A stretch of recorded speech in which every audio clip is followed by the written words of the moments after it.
Okay, coming from you live from the Lev Torah Beit Medrash, we have here the Night Seder staff and getting ready for Shavuot, working in this wonderfully, you cannot say you have a better student-teacher ratio than this, guys.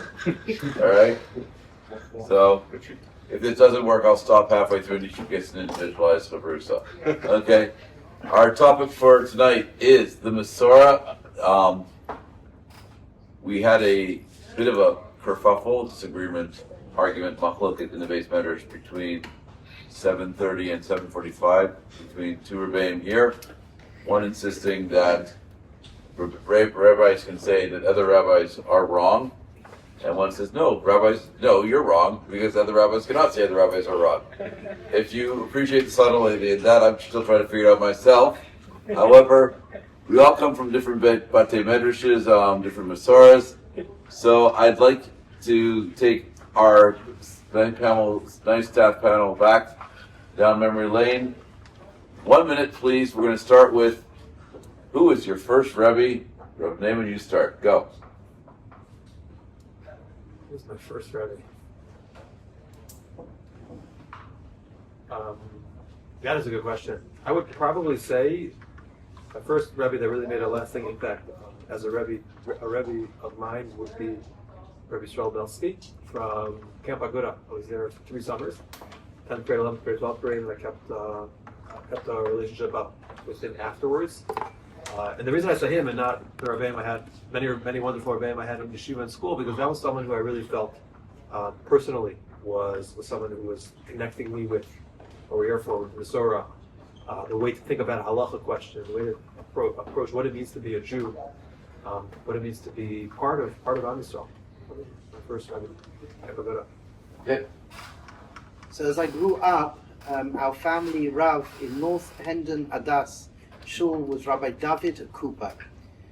And he was decades older than myself, and he had a lasting impression the way he treated people. I don't remember much of his Torah. He was a Talmud of Rav Beasley. I remember that for some time. And he was just the way he treated people and the way he held himself and the way I saw him. I would say that he was probably, he was the first person, and definitely a meaningful relationship with the agent who was for me. My first rebbe, go back. So I can only appreciate it in the context of it being Mesorah now that I understand Mesorah more. But when it comes to just like who your rebbe was and who had an impact, it was 4th grader at Pullman. Again, I don't really know what I was learning from him at all. I think we did Chumash, but he did have this system of a click up and a click down. That's like, and everyone was well behaved. And I once got an answer that was like a big click up, and I like gave it a geschmack. So I look back to that as like the first geschmack of Torah. So I definitely have to give him that as the first rebbe. Okay, we try to pick a first rebbe. It's not the first person I ever learned anything from. It's not someone who necessarily I kept up a long-term, very significant long-term relationship. But anyway, go with my 9th grade rebbe, Rav Yitzchak Cohen, an MTA, for those who know Yitzchak Cohen. And more so than I learned from the content of the shir, which I was not holding by the Ktsoisim and the Sivis and whatever else he was throwing at us. But 2 things. First of all, just such intensity, such authentic intensity. And he was just so real and so passionate and so dedicated.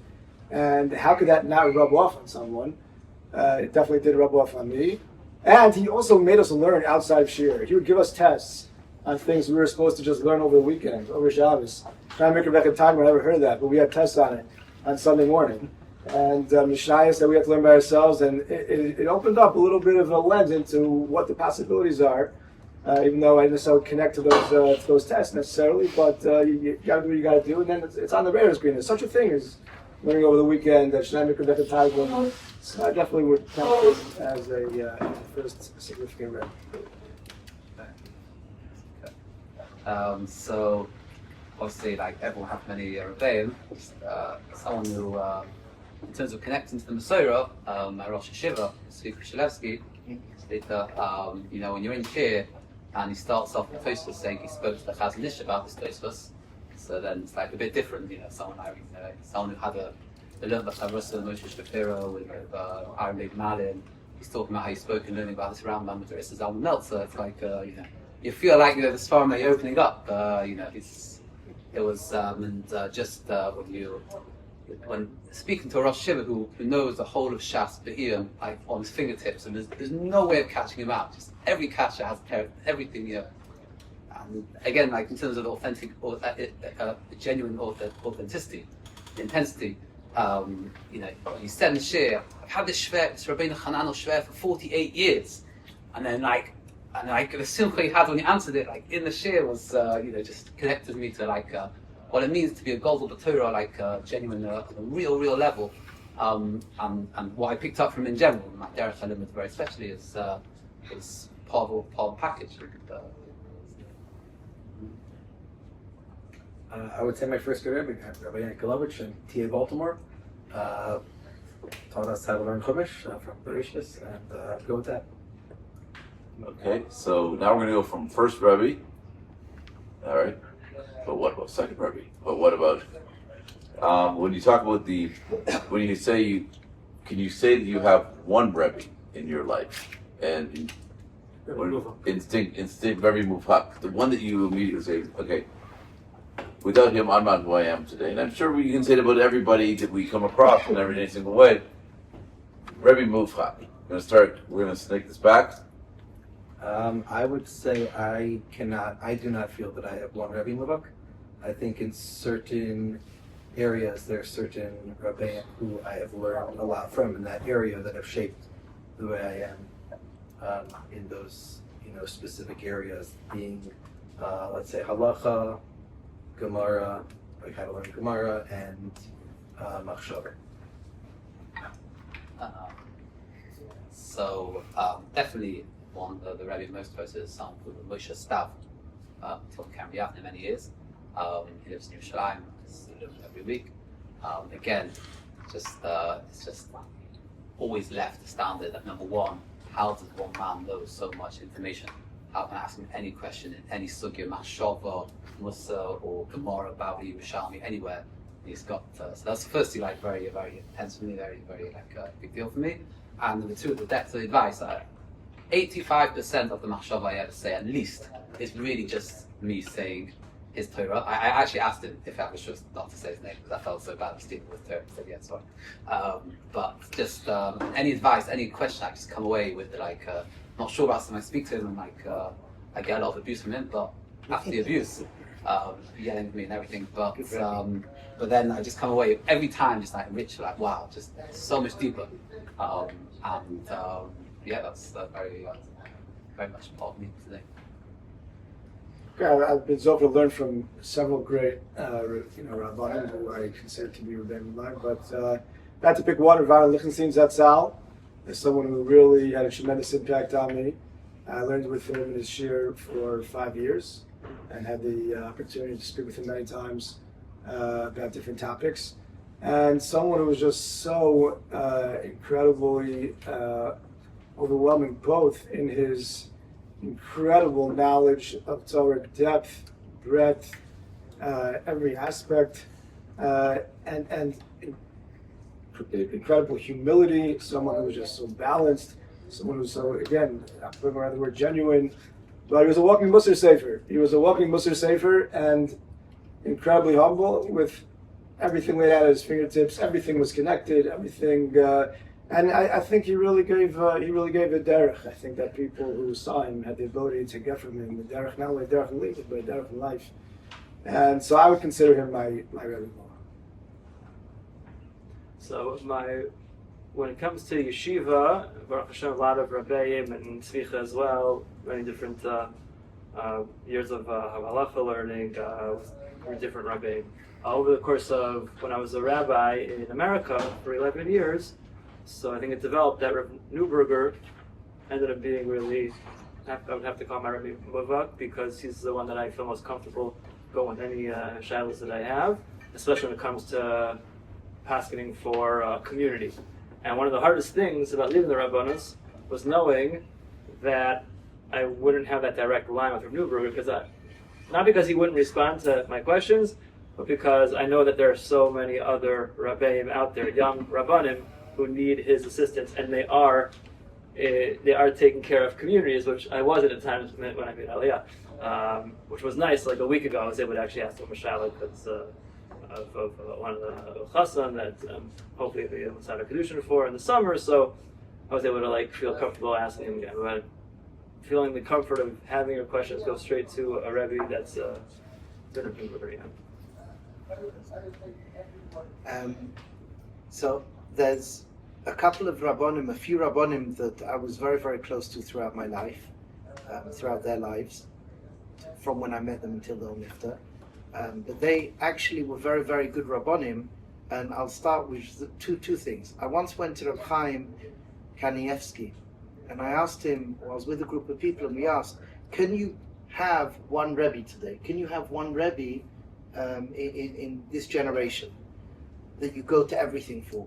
So he said like this, he said something very interesting. He says he was makabel from his father, the Steipler, who was one of the big leaders of the generation, that we don't have someone like a Vilna Gaon. The Vilna Gaon was a makubal, he was a paisek, a walking Musa Sefer, a historian, academia, everything. We don't have that today. So today, and this is where my rabbonim were mamish unbelievable, they said to me, I can help you in this area, but you should know that this is my limitation. So there were certain tzaddikim who I grew up with, who I identified with in a very, very deep way. There was the Biala Rebbe, the Mavasatov Zichron Livracha. I spent time with in London, Dayan Gershon Lopian, the Sasva Rebbe, Reb Simcha Rubin, and Reb Chona Halpern, the Radha Mishal Rav, and these people were very, very, very big Geonim and Gedolim. And Baruch Hashem, when I came to Eretz Yisrael, they expected me to spread out a little bit. Rav Moshe Shapira, who I built a very close kesher with, and Rav Avadia Yosef, a halacha, and Chazda Hashem, Rav Eliashiv, and I had the core Rabbanim that I was close to, but I as well went, and then I had these other Rabbanim. One more point I would suggest is whenever I was learning something, so say for example I was learning Rav Kook, I went to the students of Rav Kook.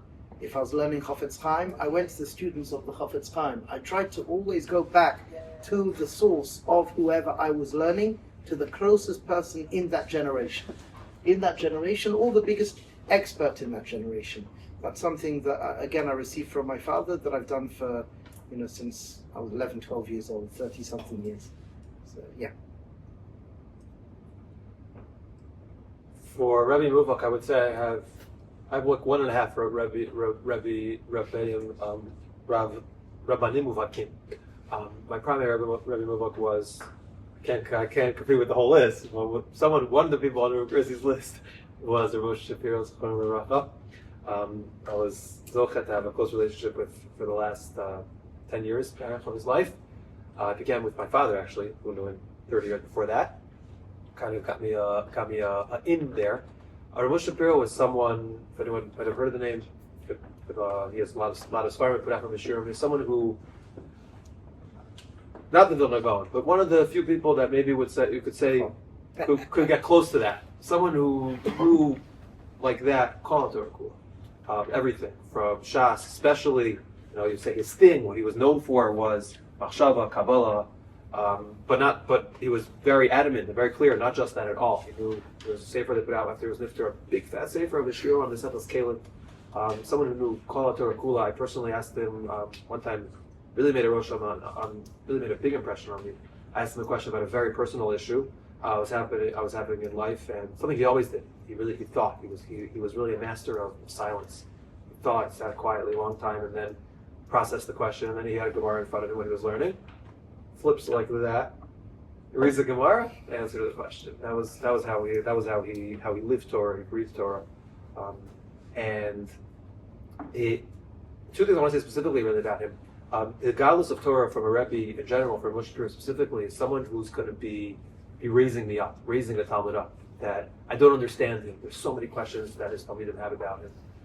Can't figure him out. There's something which is going to be a taste of what it means to be learning Torah from Moshe Rabbeinu, who received it from Sinai. Something that's above me. The last thing I want to say about Moshe Shapiro, my relationship with him specifically, and this is a tip for everyone, about how to get a relationship with the rebbe, especially if it's someone who's well-known, famous, has a lot of talmidim, and is very hard. This is a man who had thousands of talmidim he was constantly in touch with, and still knew everyone exactly what was going on there in a impossible to understand way. The way he understood the nuances of each talmid is to ask him for guidance about what to learn. You're not going to ask him every question and sit down in person and have a chavrusa with him, but ask him, what should I learn? Once a rebbe tells you advice about what to learn, that means you got it. Then you can ask him questions about what you learned. And it's his fault because he told you what to do. That was the core of my relationship with him. And I really grew in Torah from that because he guided me through Torah, through many areas of Torah. Okay. So, I'm tremendously jealous listening to everybody here because I didn't grow up with a rebbe. Grew up in a small town. I didn't have the opportunity, only later in high school. And then when I got to YU, I was too afraid, I called it humility, but just of his fear to make the connection to, to try to ask these questions. It took a while in my life. My wife and I have tried to rectify it. My kids feel free going to the Rav of our community, Rav Yosef Rimon Shlita, man who needs no introduction. I don't know if there's an up-and-coming gadol list, but he's got to be on it. And we've sent them, whenever they had a question, we would send them to him. My son on his Rav's face. I went to Rav Rimon. He said, "There's no issue in putting it in the hearing. It's passionist. I don't know what the words mean, but it's not us." And they would go, all my sons have that relationship with the Rav, and it's tremendously important to the point that my sons still call Rav Rimon with all questions, whether it's my son in Lebanon asking him about the halachas of looting a computer store when everybody else is doing it, and he's a muvhak and he doesn't think it's right, and what should he tell the guys? To my son who was undercover in Gaza and called up Rav Rimon in 2014, how do I kosher a kitchen that I'm hiding out in? Is there a way to do it? What should I worry about? The fact that they think that they have to, and the fact that Rav Rimon was capable of answering in itself was a tremendous gift. I'm going to ask you about one more rebbe later during the evening. I won't tell you who. But you started to allude to it, Rav Naaman, and we're talking about being part of a Mesorah, being part of a chain. Why is the rebbe so important? Why is having that figure so important? By the way, as I've said, as you always know, you've only got 30 seconds to answer the question. Go. Okay, 30 seconds. 25. The prophet says the reason we had Ma'amad Har Sinai was L'man tia yirasu al penechem levilti sachato. There's no Kabbalah Satorah without Yira. As Hashem Elokecha tira l'rabos tamidei chachamim. You can't have Yira from a book. You can have Yira from a rebbe. 30 seconds only. Rav Beasley. Pasuk tells us that Moshe was makabel the Torah and passed it on to Yeshua. That Yiddishkeit, the central theme of Yiddishkeit is Mesorah. You figuring your way back through your teachers, all the way back to Moshe Rabbeinu, being part of the chain that goes beyond you, in both directions, in the future and the past. It's okay. To have that real connection, that real relationship. It's hard to really live through just a book or a lens or a screen and not have that example that you can actually look to in life. Yeah, I think that things were said were really important. I think that having a rebbe is something that grounds a person and gives a certain rootedness. You're not just this is not just made up stuff. If you're talking about being makabel from someone who's a giant Talmid Chacham, who was makabel from others who were Gedolei Hadar, so this is the real deal. You know that it's rooted, you know that it goes back up the chain, and it's authentic. Sure, obviously the depths of Era and connection to Har Sinai, maybe just also on the practical, very low key thing. I look back at how many mistakes I made in life because of shallowness of thought. I wasn't asking my rebbe, I didn't have a rebbe at the time, or available. And so many things, when I was 18, 19, I obviously understood the whole world.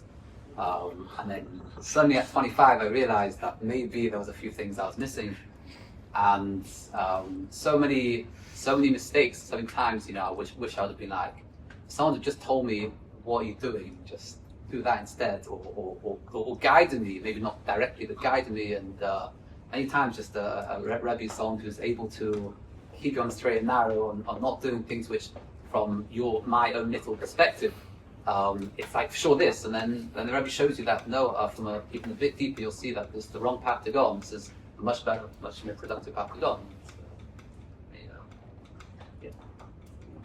Similar theme, what the rabbeim said, it's just different words. I guess the idea that learning Torah is not just about acquiring knowledge, which can be done from a book, but it's about shaping the type of individual that you are, and that sometimes requires another person with another perspective who understands you and understands the world maybe a little bit better than you, and can help you shape that. Okay. All right, participants. I tried to get Rav Beasley to give you all a free dinner coupon, but apparently the yeshiva only does it with Sfarim. But if you could get a free dinner coupon from the yeshiva at 110 Burr, that's Rav Beasley's recommendation. I hear it's good. And you could bring either a rishon or an acharon. Not the 110 bird. I'm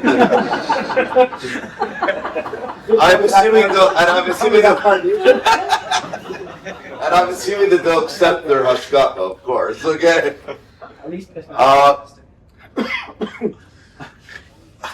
Who do you invite, and what question do you ask them? Who do you invite, and what question do you ask them?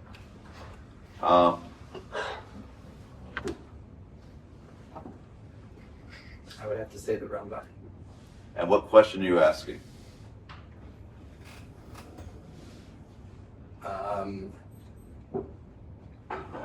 Were you thinking everything that everyone over the last 800 years spent so much time suggesting that that's what you were thinking? I'm not a word that. But I'll let you develop it. About me, you haven't. Oh, I should want you to develop. Yeah, I want you to develop. I would let the Rambam know that there's been a lot of, and not that he needs me to let him know this, but you might not be aware that there's been a lot of pilpul and a lot of learning hours of Torah Kadosh, which has been put into analyzing the Rambam's thought process and being medayik and slicing every nakuda that he said. And I'm very interested. I would be really interested to know from the Rambam himself more about that. Okay. So I'm going to play a cheat. You can't name the person named previously. Okay. So I remember there was a bot that was helping the shidduch in Mesorah, and he said to me, he asked the girl, I'm trying to get something out of what she like who inspires you, who's your inspiration? So she said, she was actually curious. She said, Rashi. Marry her.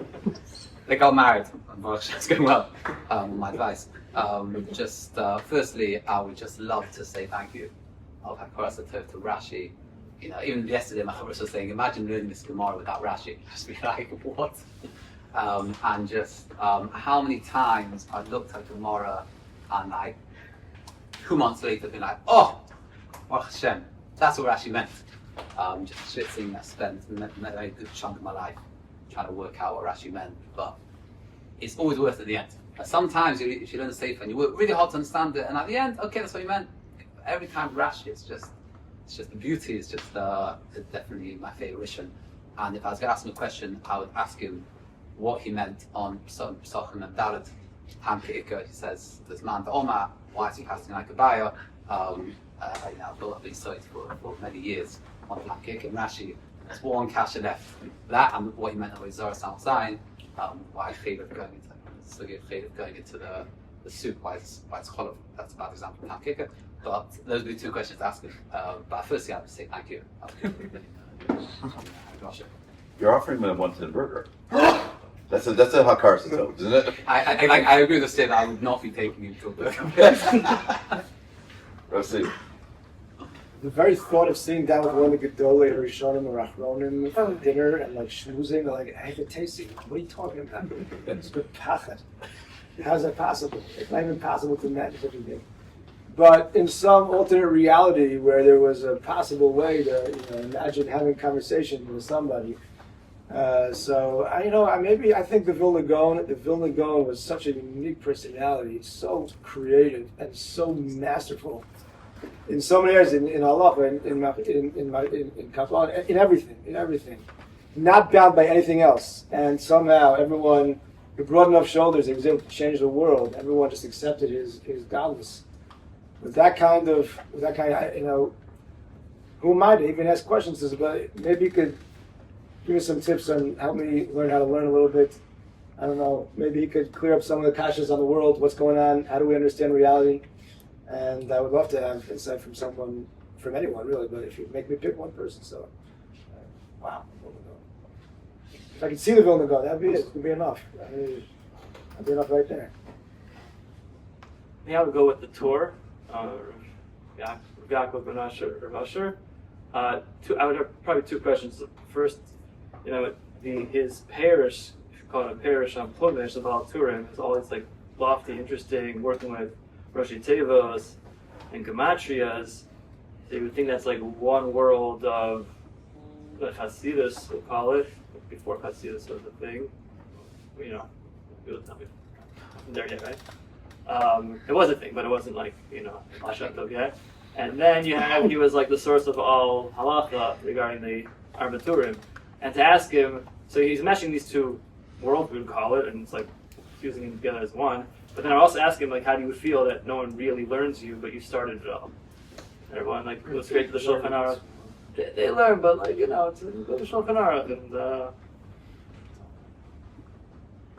they learn this fine. But, how do you feel that it's, you probably wouldn't care, but thank you for starting all this and giving us the order that we study. They took my first I was going to take us as well. Took my first The crowd, the tour, we were doing good. I'll give you time. I would obviously want to sit down with my Zeta, Rashi, and go through a couple.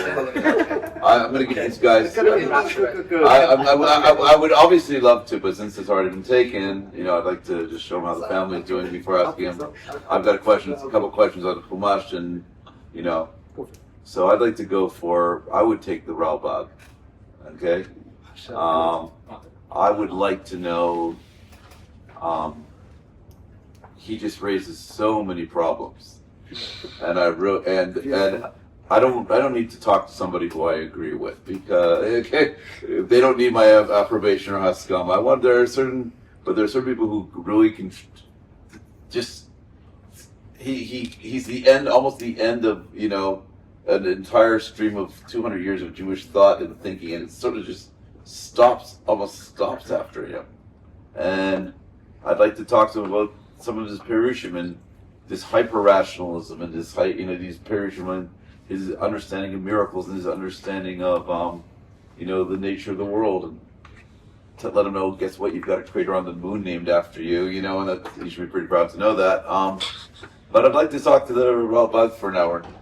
Find out what's cool. He also he hung out with all the anti-popes and Avignon, and that would be, and he had such an interest. Why did you choose to live there? And this, anyway. So that's just my 2 shekels. Now, Rabbi Gerzi or Rabbi Naaman, you can tell me who you're going to do. And I hope the Ralbag likes a side of fries. So, based on finding out what, you said, now I was going to ask you as well. Let's say like this. I would like to meet much later, but the Ramchal, Moshe Chaim, the Ramchal, to sit in his presence. I'd like to ask him how I can serve him. That's what I'd like to ask him. How can I serve him? Hopefully I'll get an answer. Get shimish, a little bit of shimish from the Ramchal. That's what I'd ask him. How can I serve you? Where did I serve you? Like mashamish. Like the Gemara says, what can I do for you? What can I do for you? I've learned your svarim. don't think he needs my questions. How can I say? What can I do for you right now? What can I bring you something? Can I give you a massage? Can I do something to do that? The burger.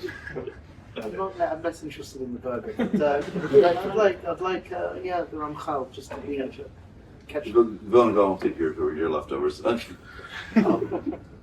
I would say that my first two picks were already taken, so the Rabbanim and the Gra. But I would say they're Ramban. For me, this meeting would be, maybe it's a little similar to what Rav Beasley was saying. This meeting wouldn't be so much about getting answers to questions, but about what I was saying before, the experience of yira, of awe, of really being lifted up to closer to really living, experiencing Har Sinai. And the Ramban would be together with the Rambam and Rashi would really be at the core, because in a way even more so, because the Ramban was really the rebbe of pretty much all the rishonim afterwards. And being in the presence of the Ramban and getting guidance from him and how to learn Torah, how to learn the way he looked at Torah, the way he looked at the Rambam and Rashi and those before him, that would bring me much closer to Har Sinai. All right. So we've been talking about thinkers that have influenced our thinking as teachers, as Jews, as chains of Mesorah. Before we get personal, I'm going to ask one perhaps split question. Is there somebody outside the Mesorah who you view as an influence in any way, shape, or form? It could be, for me, a lot of my derech limud in Tanakh was done by a man called Robert Alter.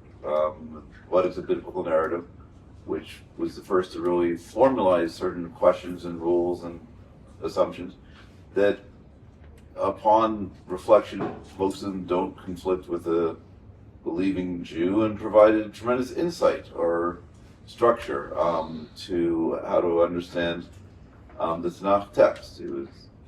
His book is The Art of Biblical Narrative is one of the best-selling of all time, academic books of all time, which in itself is says something to the eternal viability and popularity of the Tanakh among even the larger world. And is there anybody outside the Mesorah that you've sort of, whether conscious or unconscious, said this person's been a positive influence upon me? Because we all live in a world, we don't live in our world is very rarely hermetically sealed, and it's much less sealed. Okay? Rabbanim. Aristotle. And just specifically to clarify for Rav Beasley, you'll appreciate this nuance. I mean the Aristotle, which of the Rishonim, which nowadays we would call the Neoplatonics.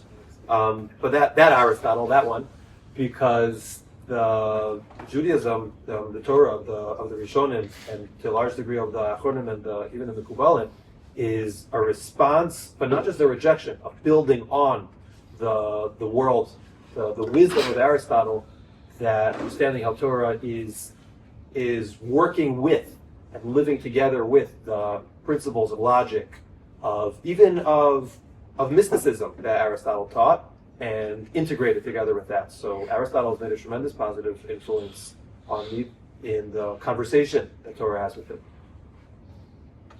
So, if I could say, until now you asked, who you'd like to sit with and who your teachers are. Maybe it's pagam just in me. Maybe it's something. Maybe it's ego. I don't know. But a question like one particular influence, I find anything like this, I find very, very difficult to answer.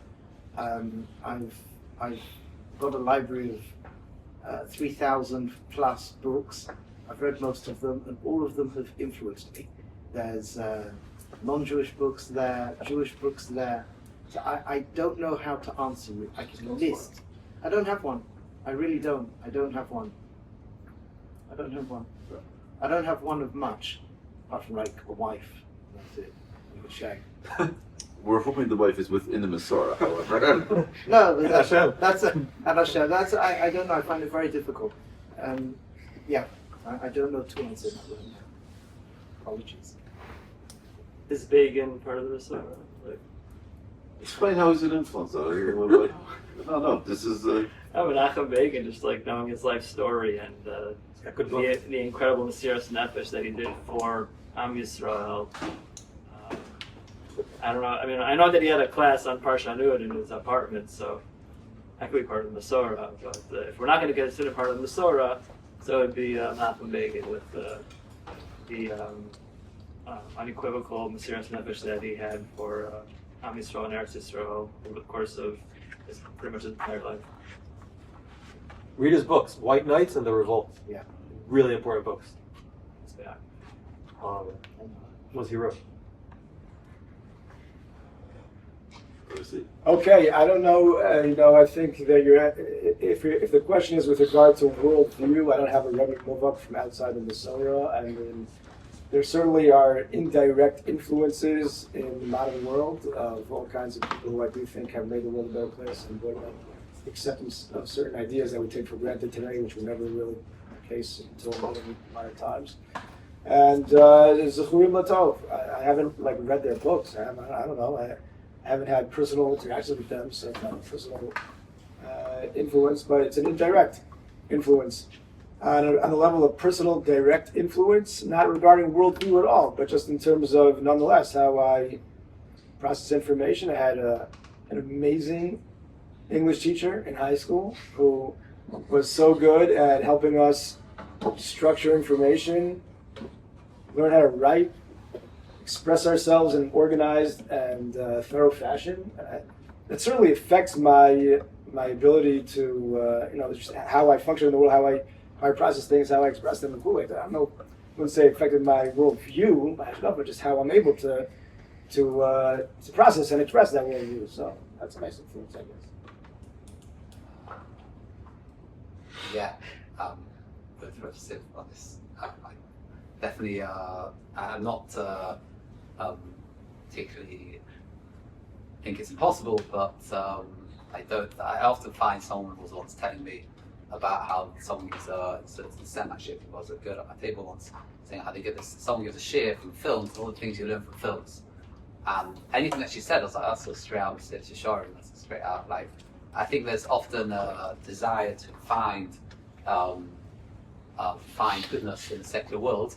There's nothing known to look for bad necessarily, but I've never found anything that we can't have in the Mesorah. If I'm not mistaken, the story about the Von Gordon is correct in the history, that he said when he made a siyum on Kolochov Masmoido, that's the one that passed the short one, he said, there's no point in philosophy, there's only two chidushim. Imagine when you finish philosophy, all of that, I don't know what it means, but I haven't finished Shas yet, so I didn't start reading to try and get a little view of anything else yet. Those two chidushim, the Gaon writes what they are, and they're basically a summary of philosophy. That's the question. That's the paradox of that. The Shivim Kopos. It's a summary of the philosophy of what he meant by that is sugi. I am not so well read. I don't like to read, and I wouldn't be able to come up with someone. Not because I don't think it's important. I can't think of anyone. Can I? Rav Ziv mentioned his English teacher. I did have a teacher who was a Goysha teacher. He was from India. His name was Mr. Nassim, and he worked in special ed. So because of the dyslexia, I've got dyslexia right now in my life. So he would take me and somebody else out, and he was this Indian fellow, and he was beautiful. He was beautiful. I loved him so much. He helped me with my. I had to do a course. I had to write up like a paper for my GCSEs, which what's GCSEs in American? SATs? SATs? Standard on 15, 16 years old, I think. So I SATs. passed them. I passed them because of him. He gave me the patience. He sat with me, and he was just so kind and so hopeful, and that had a lasting impression on me as a teacher, as a mentor. I think I first wanted to go into teaching because of when you finally hit that first good teacher, and you really get very excited. There was a final period, and I'm using this as a segue into the next question. Final period in grade 13 in my senior year. Class the day ended at 4:30. If you signed up, you understood that the teacher reserved the right to just keep teaching until the subject matter of that day was completed. And it would go from 4:45 to 5 o'clock. You had to come in. You had 5 minutes to copy everything on the board into your notebooks before he erased everything. He was being paid for 4 hours because he would spend an hour beforehand affiliated this and just filling the room with notes. But these were facts, and once you got the facts down, he raised questions and shilas. And it was American history, but it was very much. He was able to present it the same way a good rebbe would teach a sugya, and it was the first time I was okay. This is what thinking involves, and it's not just regurgitating. It's not just as they say in modern Hebrew, likro b'lahaki. Just read it and spit it out again. There's something fun about this. And that's what first got me in the teaching bug or in the rebbe bug. I really never had a bug for the rabbinate, unlike some here.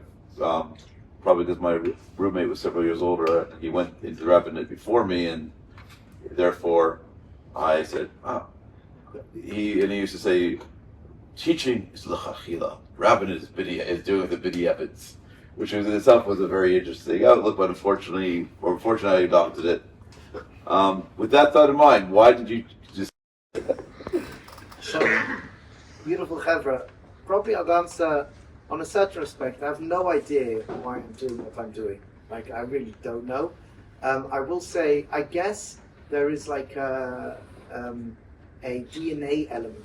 I grew up, my grandfather would constantly tell me, from outside of the family, we're 48 generations of rabbanim, and you will carry on.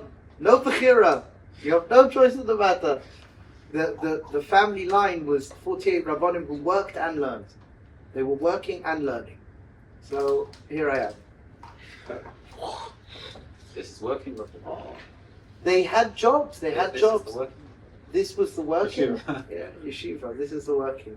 But working and learning. Yeah, they had jobs, professions. So I'm a physical therapist and nutrition, and do a bunch of other things as well. And rabbinics as well. Don't know how it worked out. I'm kind of with Gerzi, also not clear exactly how it happened. The idea of teaching the important, really briefly, there is no mitzvah to learn Torah, there's no mitzvah to teach Torah. And if you're not taught all of Torah, there's mitzvah to teach it to yourself. That's what the Rambam makes it very clear. So teaching as in passing on, revealing, bringing out the Torah into the world, like Hashem did to Moshe on Har Sinai, is at the core of why it's a good idea to teach. How I ended up teaching, my first teaching position, where I was there for five years, kind of just happened. But there also kind of happened because I was in between developing this thing called Healthy Jew and foraging, as many of us know. And when I was starting that, really briefly, the story happened. One of the first handful of people that came to come foraging was Rav Citron, and we were schmoozing out on the trail. And I was telling him how it was going and telling him, hey, business side of things is new to me, and I'm not much of a business person. I was discovering in those first few months. And then Rav Citron looks at me and he's like, yeah, of course not, because you're a teacher. And I was like, oh, really? Okay, good. Yeah, I guess so. That made a big, yeah. And then he asked me to come teach here, and kind of the rest is history. The wonderful relationships that I've really been merited to build with the rabbeim here, the Shia here, and with the Talmidim, kind of happened. And for that I'm so grateful.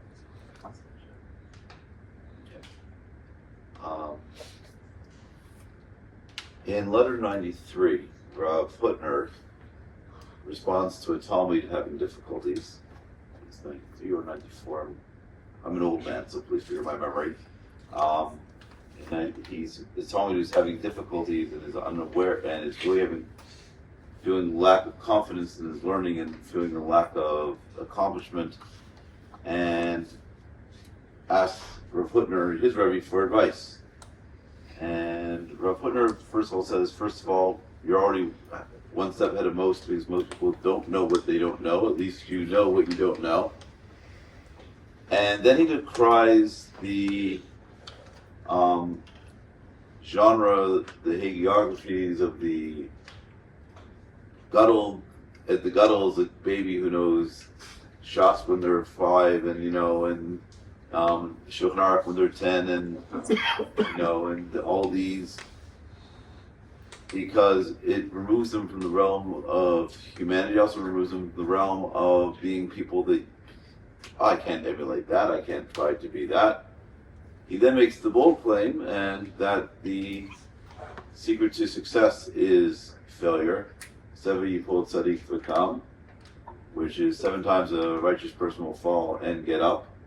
And whereas most people understand it as meaning look at the persistence of the righteous person, he understands it as you have to have these failures in order to become a tzaddik. If you go through it without these failures, you're never going to. So I'm not asking about personal failures, but what struggles have you, when you look back on your derech, do you see, this, without these struggles, I'm not the rebbe that I am today. Challenges.